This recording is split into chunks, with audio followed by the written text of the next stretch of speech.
Hey YouTubers, it's Tony with Mayberry Mini Trucks. Today is Wednesday, December 17th, 2025. And today we're doing a video for Joey in North Carolina. And Joey is far enough away to where, it's not convenient for him to just bounce over here and check it out. So we're going to be his proxy. And we're going to do a very careful video and show every imperfection, every scratch, every ding, every dent, everything that we can find under the wheel housing, under the bed, under the floor mats, all that. And then he'll watch that video and now have a pretty good idea of what he's looking at. And we've done it this way for many years, and it works well. So here we go. This is a 1995 Daihatsu Hijet dump 4x4 5-speed with a high and low transfer case, differential lock, and air conditioning. So that's a pretty rare combination. And just for the record, Joey, you're never going to use diff lock. I mean, people hardly ever do. But the 4x4 you have to have, if you're off road. But diff lock, not so much. All right, here we go. Let's go ahead and let's check this truck out.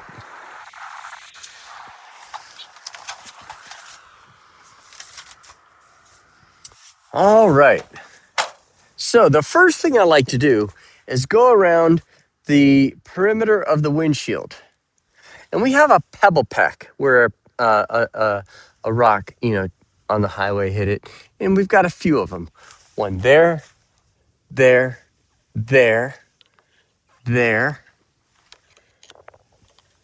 It looks like they put spray paint on that. So that's not entirely uncommon. In fact, they did on they put something on there, and it is to protect. It's not like they're trying to hide it. I mean, it's there, but they're trying to prevent further oxidization.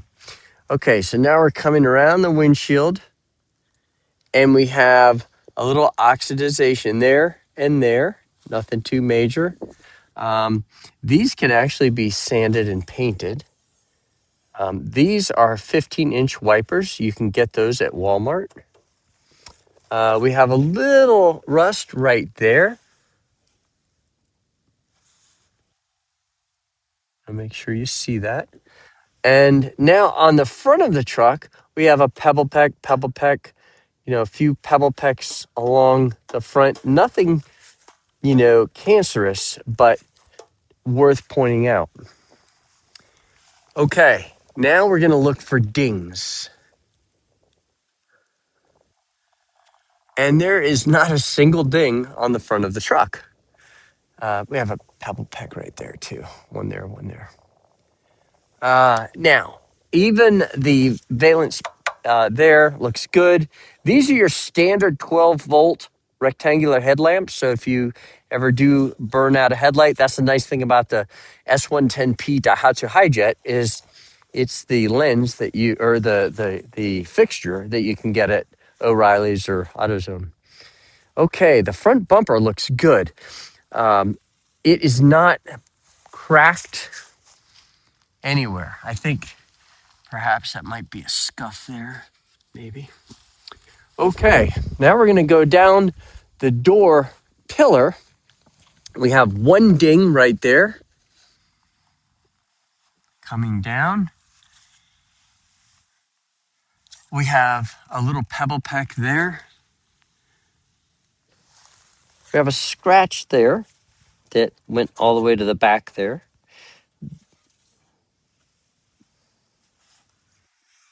Okay. And that's actually it. The door's in pretty good shape. Coming down the door post, this is where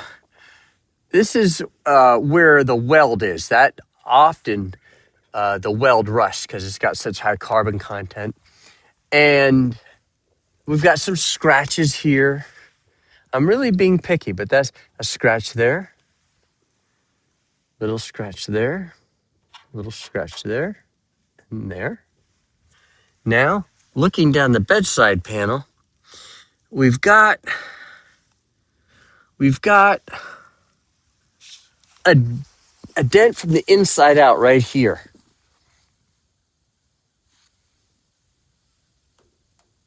Right there.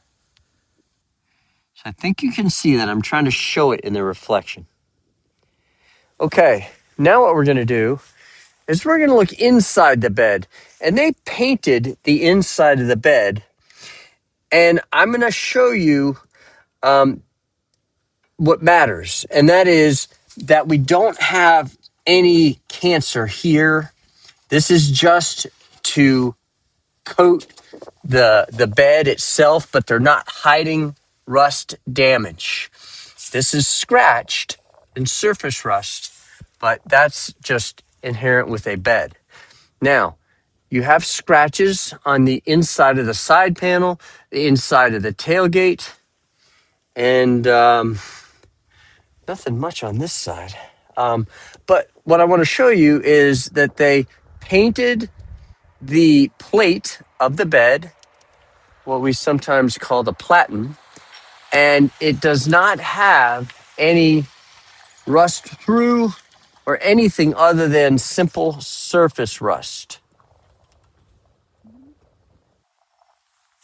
So I think that's important to point out. All right. So the really important thing is the bottom of the bed when we lift it up.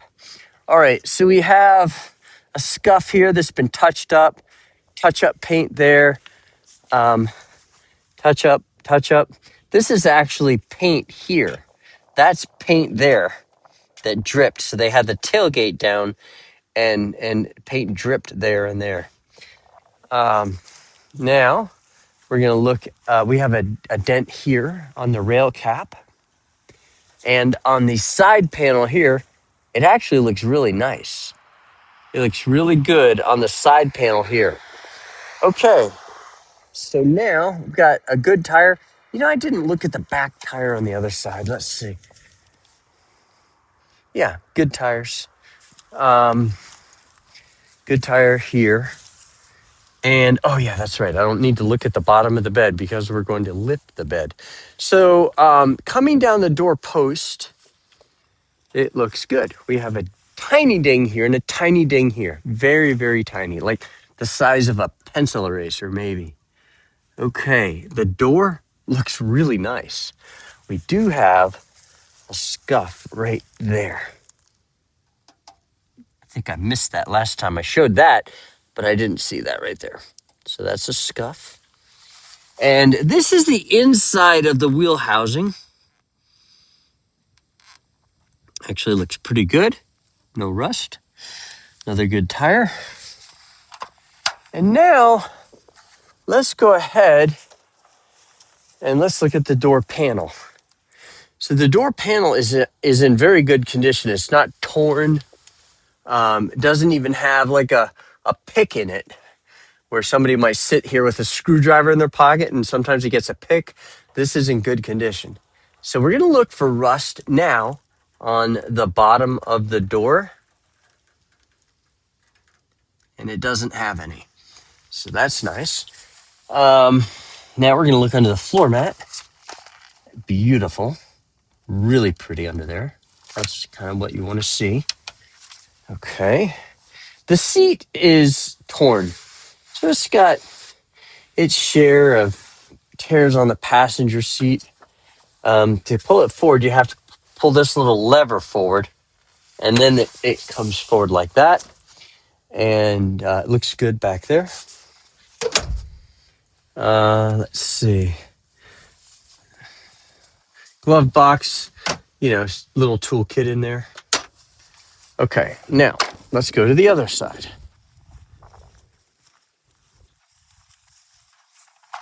Okay, the inner fender on the driver's side.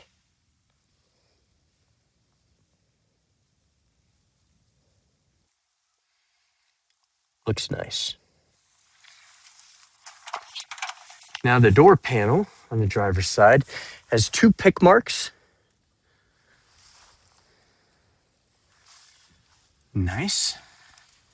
Not too bad other than that. A little door pocket there. Might have cost an extra $1 from the dealership. I mean, I'm joking around, but it's not much of a pocket.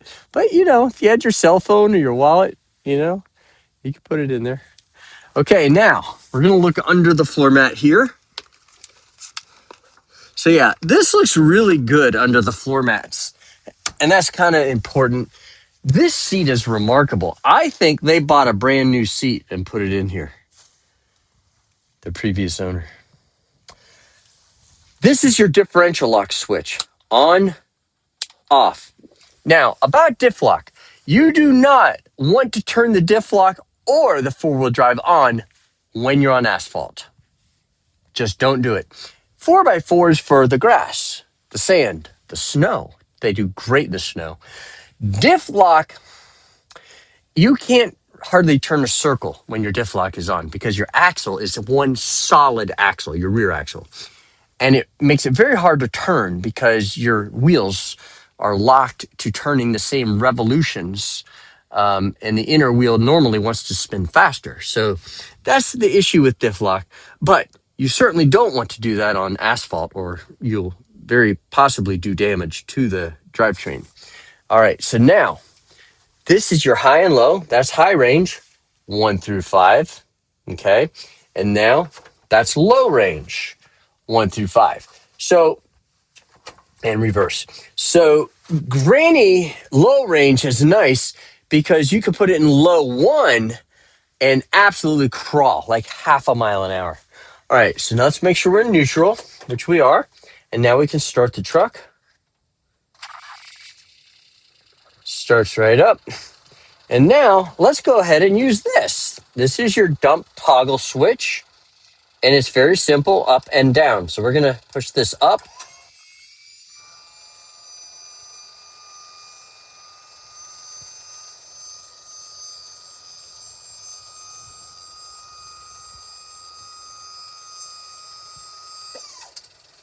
Very nice. Okay, so I'm going to climb up here and look at this.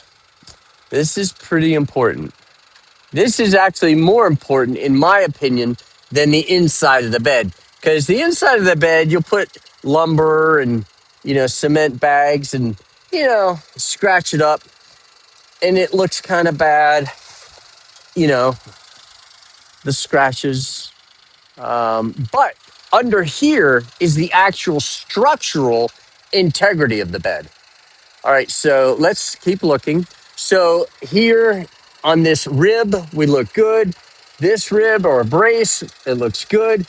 So everything under here, guys, with the exception of a few scratches and pebble pecks where a rock flicked up and hit it while you're driving, it looks good. Okay, now we do have one hole right there.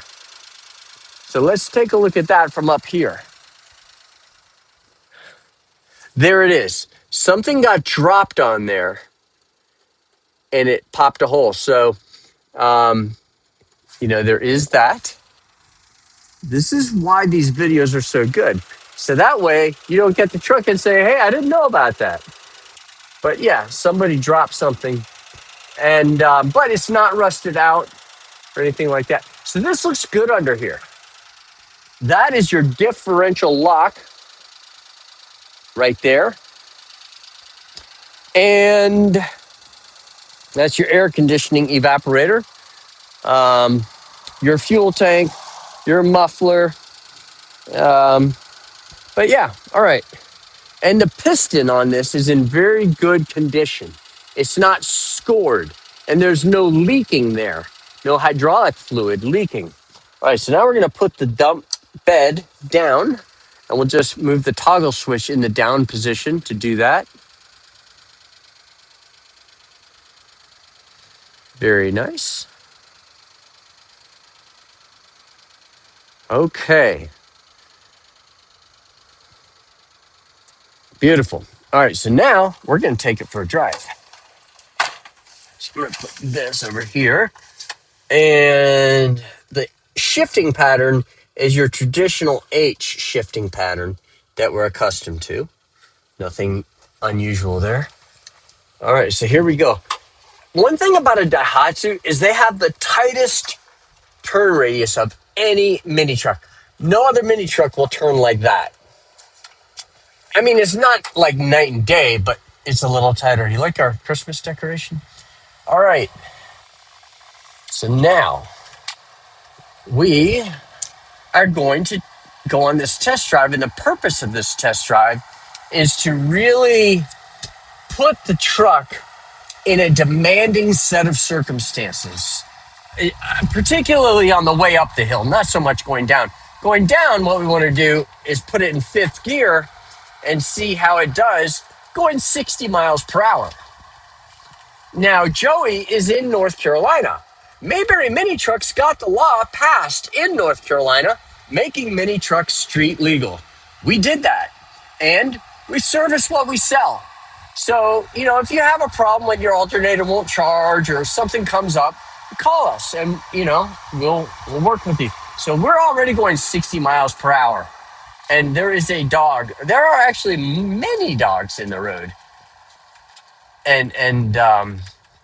So I am going to, oh, yep. All right. Okay. That's like Dog City there. I'm glad that the brakes work well. All right. Now this guy here, we have somebody coming, and I want to get in front of him because I want to get up to, I want to put it in fifth gear and really test it on the way back up. Look at that turn, guys. That's amazing. Okay. Nice. Okay. So now, and also we use full synthetic oil. When we changed the oil, we used 5W30 full synthetic. We changed the air filter, the oil filter, and we checked the differential fluid in the front, the differential fluid in the rear, the transfer case fluid, and the transmission fluid. All right, so we're in fifth gear now, and that's important. But notice we're going up a pretty steep hill, but it really gets steep when we go around that 90-degree turn up there. And you know what I'm going to do? I'm going to leave it in fifth gear. So here we go. We're leaving it in fifth gear. And the reason is we want to see what it does when I do that. So this is just a terrible thing to do to your truck. But so we're going 32 kilometers per hour. And this is a dump, meaning it's heavier than a regular mini truck. And we are in fifth gear, going 32. That's 19 or 20 miles per hour up a steep hill in fifth gear, guys. Now, look at what's going on here. We are increasing in speed. We were going 30 and now we're going 40. We're going 42. So the big takeaway here, and we have somebody in our rear view mirror, the big takeaway here is this truck accelerates up a steep hill in fifth gear at 19 or 20 miles per hour. Now, why is that important? Because that means it has very good compression. Okay? That means it has good compression. Or another way of saying it, it has good horsepower. And to me, it's good to see under the bed, that it's in good condition under the bed and the dings and the pebble pecks, very important to highlight. But to me, the biggest takeaway is the fact that it climbed that hill in fifth gear at like 20 miles an hour up a hill. That's incredible. So anyway, Joey, if you want to get this truck, let us know. Our telephone number is 336-777-9957. Or you can call Justin at 336-970-3885. And guys, please subscribe to our YouTube channel. Hit subscribe, hit notification, and hit thumbs up if you like the content. Thank you for watching our video.